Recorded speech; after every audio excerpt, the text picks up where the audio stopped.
guys, this is Liz with Mom's Machines, and I am here with two things. For this video, I'm going to be talking about my bread machine. This just happens to be a Westbend, and you can do different types of breads. I'm going to show you how I make a loaf of bread. So let's get going. Here we go.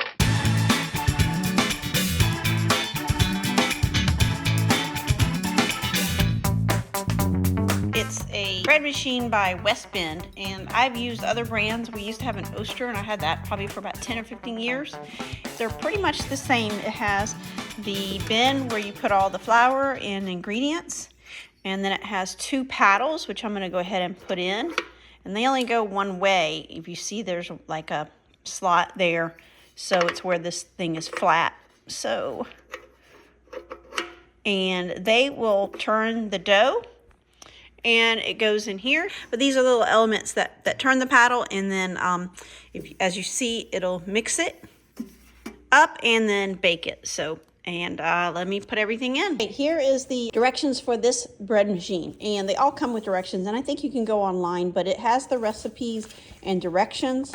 And I think my husband actually bought this bread machine. This was another one. I think we had bought a couple and then returned some. I'm not sure, but you see, they basically have all different kinds of breads, whole wheat settings, sweets. This is our old one. It's an Oster, and it was a little different in this one. Instead of two paddles, this one has two of the paddles. It had only one, but I kind of use a recipe out of this. So this is a basic setting. If you see, it's 3 hours total cook time. You can cook a faster time, and I think you use more yeast, and it's like 80 minutes. But you see, it'll the dough will knead for about 10 minutes, and then it'll rise for 20 minutes, and then it will knead it for another 15 minutes, and then it continues to rise, and then it's punched down, and that just 30 seconds worth. And then it rises again, and then it begins to bake, which is about an hour. And then it's finished, and you can take it out. And just to show you, I'm not going to do this in this video, but this is the express bake. It's 58 minutes. It does it a lot faster. All the times are shorter, of course, except for the bake, because it still takes about, well, it takes 30. It still takes good time. But as you see, you're going to use more yeast in this express bake. And this machine, and I think the one I use, it also has a delay time, so you can put it in before you go to bed at night, and in the morning it'll start cooking at 5 a.m. or 4 a.m. depending on what time you get up and want to have bread. So if you get up at 7 a.m., you can get up and the bread comes out right at 7 when you come downstairs, and it's nice to have warm bread. I don't really use a lot because I like to see my dough start, and you can't start it on, that you put everything in and wait. But I don't do that a lot. But it is something that you can do. Okay, this is the recipe I'm going to loosely go. And as you see, it's the dirty part of the book because it's been used a lot. So the water and vegetable oil and molasses, salt, bread flour, whole wheat bread flour. I'm not going to use exactly the same amount, so I'm going to kind of tweak it because I'm not sure how much. Oh, I might have enough. I might have, well, we'll see. 2 teaspoons of yeast. Okay, I keep all my bread in one place, and it's right next to the cat food. That's why the cats are hanging around here. But I keep it in a container, and I have the flour all in one place. We have different kinds of flour, but that's a good idea to keep all your flour and everything in one place. So I'm going to use whole wheat flour. I like the King Arthur brand, and then I have some white flour as well. And then of course I have Fleischmann's Bread Machine yeast. Small detail, a way you can tell if your thing is open is it'll pop. You hear it. And then the ones that aren't open that way, you don't open like 4 of them and they go bad. I'm also going to use molasses. I don't keep this in here, but I like molasses in my bread. That's about 1 3/8, I think. So that all goes in, and it tells you to put the ingredients. You put the liquid ingredients down in there first, and it's Teflon coated or whatever, the nonstick, so you don't have to put oil or coat it. And then it's 1.5 tablespoons of vegetable oil. And this is a tablespoon, and so I'll use 1.5. 1. Okay, that's about half a tablespoon. And as you see, I'm using olive oil instead. That's what I mean. I don't exactly go by the recipe. And now molasses. I love molasses. If you don't use molasses, start. It's so good. I wonder if it's good in coffee too. I've never had it in coffee. And I'm not cleaning the teaspoon out. And actually, the oil makes the molasses very easy to come out. So that's 1 teaspoon. See how it just kind of comes out really nicely? Okay, that's 1. Ooh, yeah, molasses is so good. And it's okay if you don't exactly get it. And this is 2. Okay. Yeah, see how it slides off there? That's so nice. You see it's all down in there? Okay, next is the salt, and it's 1.5 teaspoons of salt. And make sure you do teaspoons, not tablespoons. Tablespoons is so different than teaspoons. I don't have a tablespoon. Let me show you. Hold on. So you want to make sure you get this right. And it's very easy to not see, especially if you're going blind like me. This is a tablespoon, the green, and it is 15 milliliters. And this is a teaspoon, and it is 5 milliliters. So 3 teaspoons is 1 tablespoon. And it's calling for teaspoons. So make sure you don't do tablespoons. You see my husband said small, and he's got a big thing on it. But you want to make sure you don't put 3 times the amount of salt. So it's only 1.5 of these little tiny ones. I mean, you see the difference in the size. Okay, so put that in. You do need salt in the bread. 1.5. I do have a half teaspoon measuring, but I'm just using the same thing. So with this recipe, it's 2 cups of bread flour and 2 cups whole wheat. I'm not sure what I have. I'm gonna just make it 4 cups total of some kind of flour. I pretty much have. I probably have like 1 cup of white and maybe a cup and a half of wheat. So I may just substitute with, I don't know, I have almond flour, but I'm just gonna use up what I have for this recipe. And you see this cup, that's the same one. So that is the wet ingredients, and this is the dry. So you poke it out like that and you fill it up. So this is gonna be 2 cups, and I'm gonna fill it up. Basically, I'm gonna do 4 cups of whatever kind of flour I have. That, and I may just substitute almond flour for the recipe just to have it. Don't know if it's gonna work, but why not try? Okay, so I've got this full of flour. You do have to be careful with this measuring cup. Honestly, I like the other measuring cups better, but whatever, I'm using it. It's kind of nice to have just one, and I did have, so I got 2 cups of whole wheat. That's gonna go in here. And now I'm gonna do 2 more cups. I'm gonna use the rest of the whole wheat that I have in this bag, just use it, whatever white flour, and then whatever other flour I have. Okay, so I got about a half cup of whole wheat left. Now I'm gonna add whatever other flours I have. Okay, this is perfect. I do have a little bit extra flour, which I'm gonna use if the bread is too wet, the dough, and I might have to add some, so I'm gonna save this since I don't have another package open. So 2 more cups, it looks like it's almost perfect. And like I said, I don't measure mine perfectly. Some people do, and that's important in baking, but I just add to it as I go. All right, so that's all the flour. Now I'm gonna add the yeast, and it's 2 teaspoons. And I don't dip my teaspoon thing into the yeast because I don't want to get the yeast other things in it. So I'm just going to pour it into each over the thing, and then I'll show you.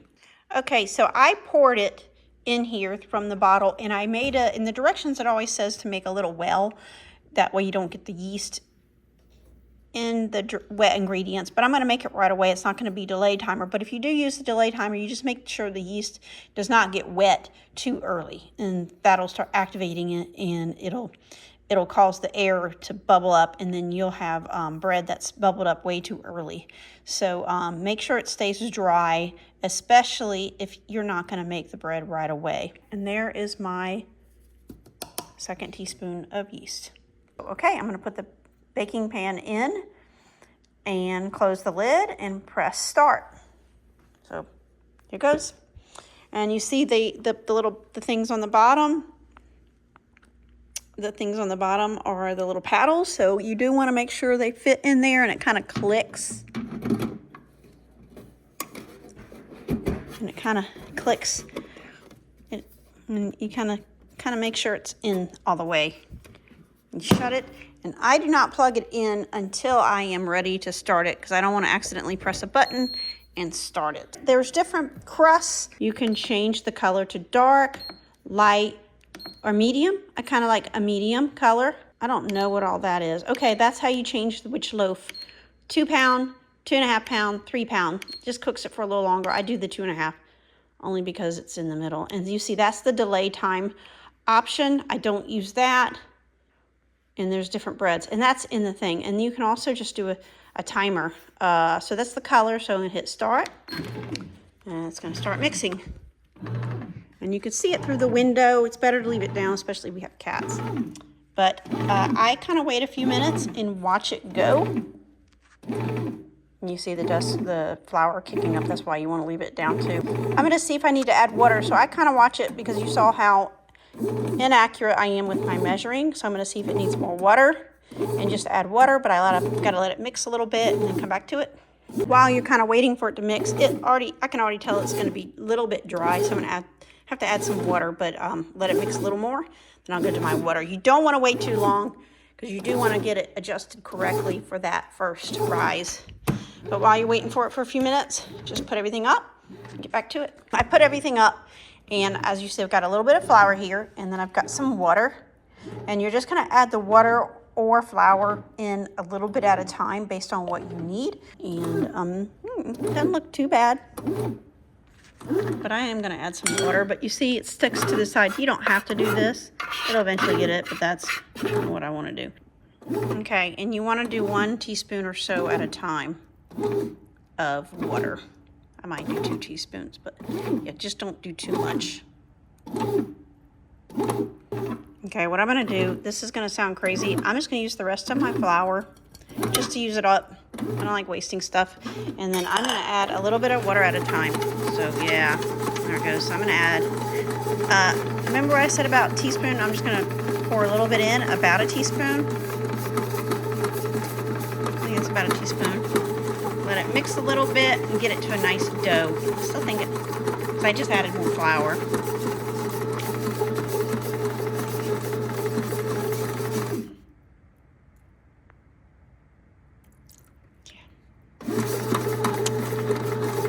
I don't know what the timer is, but it mixes for about 10 to 15 minutes. And it's good. It is good to leave the lid closed. That also, it warms up too. Yeah, you see the bread start to break up. It's starting to kind of break up and get into the middle of the bread. That might be the right consistency. I'll let it be alone and show it to you in a few minutes. Well, okay, I can't help it. Come on, get to the other side. I like having the 2 paddles. The machine I used to have only had 1 paddle, but with the 2, eventually this one will grab it and start kind of stretching it apart and getting it mixed better than what it's doing now. Okay, so now it's just going to rise, and as you see there's a little flour and water, but that'll mix probably on the next one, but it's pretty nice dough, and it's just going to be rising now. Okay, it's gotten a little bigger. 2 hours and 40 minutes left. Okay, so I left, and it's got 1 minute left in the baking. So it went through the whole process, punching it down, we're letting it rise, and it's about to be done. Okay, that's beeping. That means to take it out.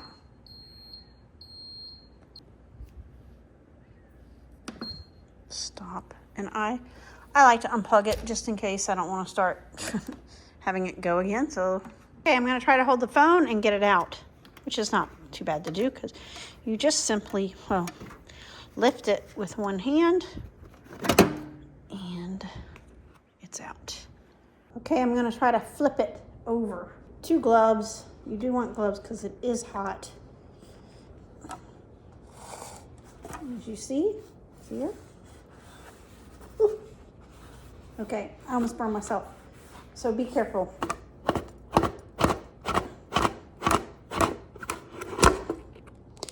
Whoa, there it is. It's still hot, so you need to be careful. I took it out right away.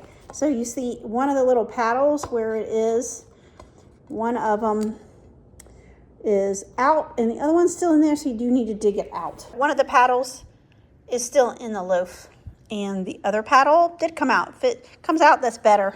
But all you have to do is just dig it out, and I use a plastic or non-stick utensil because you don't want to scratch the Teflon that is on that.